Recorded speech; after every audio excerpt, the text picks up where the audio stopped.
तुम अभी भी जागे नहीं हो। तुम्हारी आंखें खुली हैं पर दृष्टि नहीं है। तुम सांसें ले रहे हो पर जीवन कहाँ है। तुम भाग रहे हो उस चीज के पीछे जिसका कोई ठिकाना नहीं। कभी नाम के पीछे, कभी प्रेम के पीछे, कभी पैसों के पीछे। पर क्या तुमने कभी खुद से पूछा है, जिसे मैं मोह समझ रहा हूँ वो वास्तव में मेरा अपना है क्या? तुम्हारा मन कहता है ये मेरा है, पर जो सच में तुम्हारा होता है वो तुम्हें बांधता नहीं, वो तुम्हें मुक्त करता है। आज का मानव इतना उलझ चुका है मोह और माया में कि उसे अपना ही चेहरा नकली लगने लगा है। तुम्हें ऐसा क्यों लगता है कि अगर तुम्हारे पास पैसा नहीं, वो रिश्ता नहीं, तो तुम अधूरे हो? क्यों? क्योंकि माया ने तुम्हारी बुद्धि को ढक दिया है। मोह ने तुम्हारे विवेक को बांध रखा है, और जब विवेक सो जाता है तो आत्मा भी मौन हो जाती है। इसलिए मैं कहता हूँ, सतर्क हो जाओ, जागो और इस मोह माया के चक्र से निकलने का प्रयास करो। पर कैसे? क्या तुम सच में जानना चाहते हो? क्या तुम तैयार हो अपने भीतर उतरने के लिए? यदि हाँ, तो इस यात्रा को मेरे साथ आरंभ करो, क्योंकि ये केवल एक ज्ञान नहीं, ये मुक्ति का द्वार है। श्री कृष्ण कहते हैं, जब मैं कहता हूँ माया, तो बहुत लोग उसे केवल एक स्त्री समझते हैं, कुछ उसे भ्रम कहते हैं, तो कुछ केवल स्त्रीलिंग शब्दों के जाल में फंस जाते हैं। पर सुनो, माया एक स्त्री नहीं, एक शक्ति है। वो शक्ति जो सृष्टि को चलाती है और उलझाती भी है। माया दो प्रकार की होती है, एक जो तुम्हें ब्रह्म की ओर ले जाती है, तो वहीं दूसरी जो तुम्हें संसार में बांध देती है। ये वही है जो तुम्हें अपने शरीर, रिश्तों, वस्तुओं, धन, प्रेम और यश में बांधती है। वो तुम्हें झूठा विश्वास देती है कि अगर ये चीज़ें मिल जाएं तो जीवन सफल हो जाएगा। लेकिन जब वो सब मिल जाता है तो भी तुम्हारा हृदय खाली क्यों रहता है? क्योंकि माया तुम्हें बाहर खोजने भेजती है, जबकि सत्य केवल भीतर ही मिल सकता है। माया आकर्षित करती है पर बांधती है। हर चीज जिसके पीछे तुम भागते हो, वो भागते भागते तुमसे और दूर होती जाती है। माया अनित्य को नित्य बनाकर दिखाती है। ये शरीर, ये रिश्ते, ये नाम सब अस्थायी हैं, पर माया इन्हें स्थायी में बदल देती है।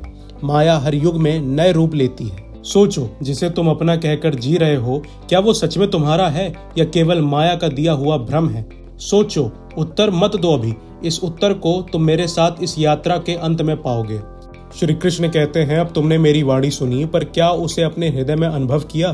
तुम कहते हो, प्रभु मैं दुखी हूँ। मैं पूछता हूँ, किस लिए? तुम कहते हो, मुझे कोई नहीं समझता। मैं पूछता हूँ, क्या तुमने स्वयं को समझा है? और जब मैं कहता हूँ मोह त्याग दो, तो तुम्हारा मन कांप जाता है, क्योंकि मोह मीठा है। वो तुम्हें एक सुरक्षित भ्रम देता है, लेकिन यह भ्रम ही तो बंधन का कारण है। मोह वो है जो तुम्हारे मन को किसी व्यक्ति, वस्तु, विचार या पहचान से जोड़ देता है, इतनी तीव्रता से कि तुम उसमें खुद को खो बैठते हो। मोह वो है जहाँ प्रेम सीमाओं को पार कर स्वार्थ बन जाता है। मोह में व्यक्ति नहीं चाहता कि सामने वाला स्वतंत्र हो, वह चाहता है कि वह उसकी इच्छा के अनुसार चले। जब तुम कहते हो, मुझे उस इंसान की आदत हो गई, मैं उसके बिना नहीं रह सकता, अगर ये चीज नहीं मिली तो जीना मुश्किल है, तो ये प्रेम नहीं, ये मोह है। अगर आत्मा प्रेम है तो मोह अहंकार, अगर देना प्रेम है तो पाना मोह, अगर शांति प्रेम है तो मोह बेचैनी, अगर स्वतंत्रता प्रेम है तो नियंत्रण मोह। प्रेम मुक्त करता है और मोह जकड़ता है। श्रीमद् भागवत गीता में लिखा है, जब तुम बार बार किसी विषय का ध्यान करते हो तो उस विषय में संग उत्पन्न होता है। संग से कामना जन्म लेती है। कामना पूरी ना हो तो क्रोध आता है। क्रोध से मोह, मोह से विवेक नाश और अंततः अधोगति। यही मोह की श्रृंखला है, जो केवल एक विचार से शुरू होकर आत्म विनाश तक जाती है। क्या अर्जुन को मोह नहीं था? क्या तुमने देखा अर्जुन कितना वीर था, अजय योद्धा था? लेकिन जब मोह आया तो वह रणभूमि में घुटनों पर बैठ गया। उसका मोह था अपने भाई, अपने गुरु, अपने संबंधों के प्रति। उसने कहा, हे केशव, मैं ये युद्ध नहीं कर सकता। मैं अपने स्वजनों को मारकर किसी भी राज्य को नहीं चाहता। वो मोह में था, और जब मोह होता है तो न्याय भी अन्याय जैसा लगने लगता है। तब श्री कृष्ण बोले, हे पार्थ, ये कायरता नहीं शोभा देती। तुम्हारा धर्म युद्ध करना है, मोह त्याग कर कर्म करो। मोह के कुछ लक्षण होते हैं, क्या आप इनमें से किसी को अनुभव करते हैं? तुम्हारा मन बार बार किसी एक ही व्यक्ति या वस्तु की ओर भागता है। तुम निर्णय नहीं ले पाते क्योंकि तुम्हारा भावनात्मक जुड़ाव तुम्हें रोकता है।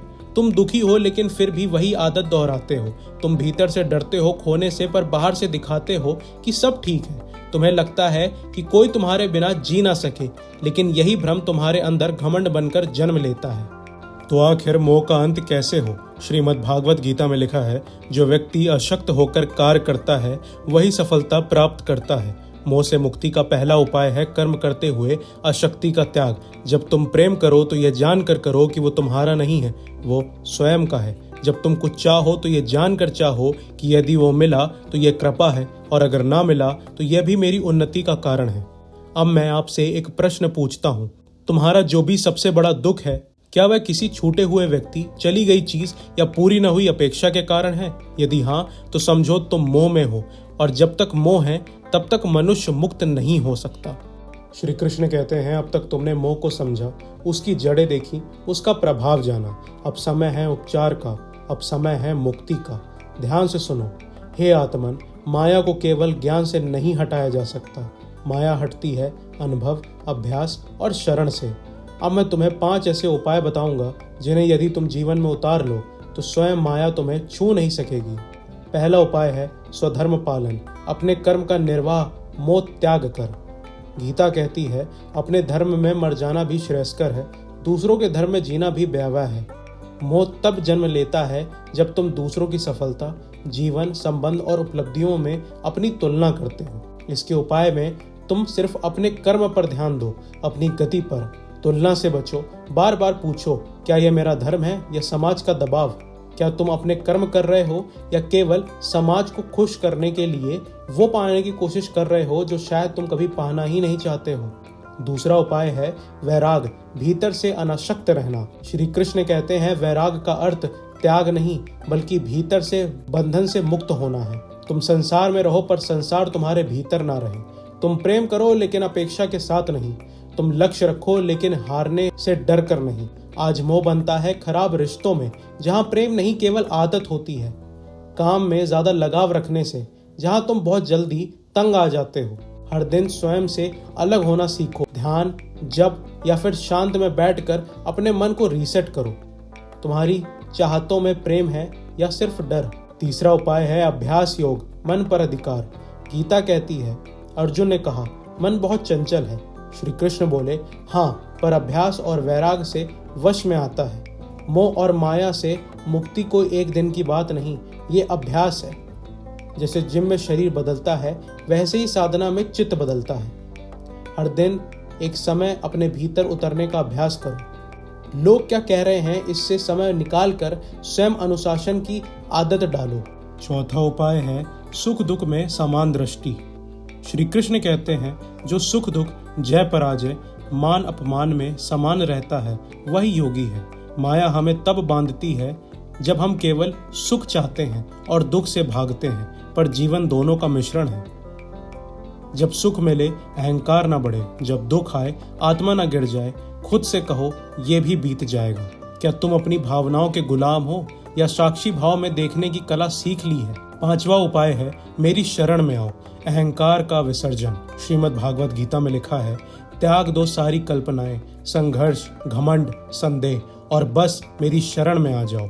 शरण का अर्थ है पूर्ण समर्पण, जहां तुम यह मान लेते हो कि मैं नहीं जानता, तू जानता है। मैं केवल साधन हूं, तू ही साधक है। जब कुछ हाथ से निकल जाए वहां विरोध नहीं, समर्पण। जब डर आए वहां लड़ाई नहीं, विनम्रता। जब मार्ग न दिखे वहां पूछो, दौड़ो नहीं।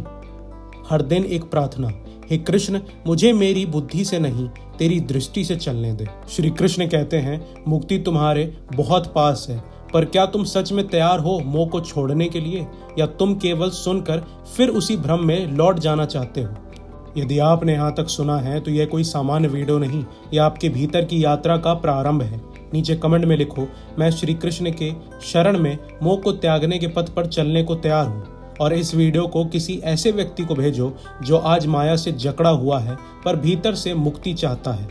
श्री कृष्ण कहते हैं, हे आत्मन, अब तक तुमने माया के रूप देखे, मोह के लक्षण पहचाने, उपाय सुने, पर अब मैं तुम्हें वह मंत्र देने जा रहा हूँ जो इस पूरे पथ का सार है, जिसे तुम अपना अंतिम अस्त्र मान सकते हो, जो तुम्हें न मोह में गिरने देगा न माया में उलझने देगा।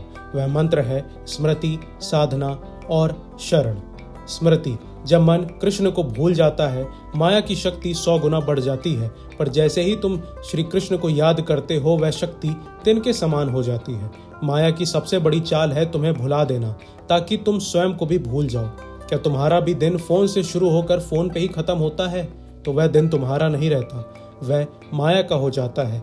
बार बार ये स्मरण कि मैं आत्मा हूँ, ये संसार अस्थाई है। हर कार्य से पहले एक बार श्री कृष्ण का नाम लेना, दुख या भय आते ही मैं तेरी शरण में हूँ कह देना, बस यही स्मृति है। तो तुम्हारे दिन की शुरुआत क्या तुम्हारे फोन से होती है या श्री कृष्ण की स्मृति से? साधना, ज्ञान जानना पर्याप्त नहीं, उसका अभ्यास ही उसे आत्मा में स्थिर करता है। माया हर दिन तुम्हें अपने जाल में फंसाने की पूरी कोशिश करती है। अब देखने की बात यह है कि क्या तुम उसके जाल में फंस जाते हो या उसका डट के मुकाबला करते हो। साधना का अर्थ केवल बैठकर आंख बंद करना नहीं, बल्कि हर दिन आत्मा को पोषित करना है। 15 मिनट मौन बैठो, मन को देखना, उसे चलाना नहीं। एक श्लोक प्रतिदिन पढ़ना और उसे जीवन में जीना। एक दिन का संकल्प, जैसे आज मैं कोई भी शिकायत नहीं करूंगा। हर दिन सुबह 5 से 7 के बीच का समय केवल खुद के लिए रखो। शरण, अब अंतिम बात, तुम्हारा हर ज्ञान, हर समझ, हर चेतना तब तक अधूरी है जब तक वह श्री कृष्ण के चरणों में झुकी नहीं। शरण का अर्थ है मैं खुद नहीं जानता, अब तू ही मेरा सारथी बन। जब तुम हार मानते हो ईगो के स्तर पर, तभी जीत मिलती है आत्मा के स्तर पर।